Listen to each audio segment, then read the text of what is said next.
Dia membela nusa dan bangsa, membangun persatuan dan kesatuan di darat, di laut, di udara.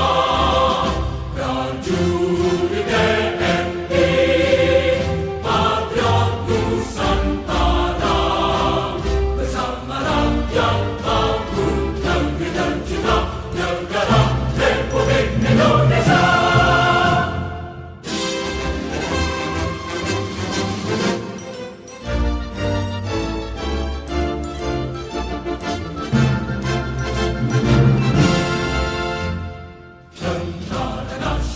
Indonesia siap mempertahankan negara.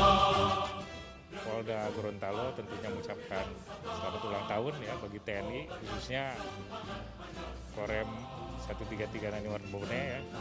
Kemudian juga dari Brigif, Lanal juga ada, dari Angkatan Udara juga ada.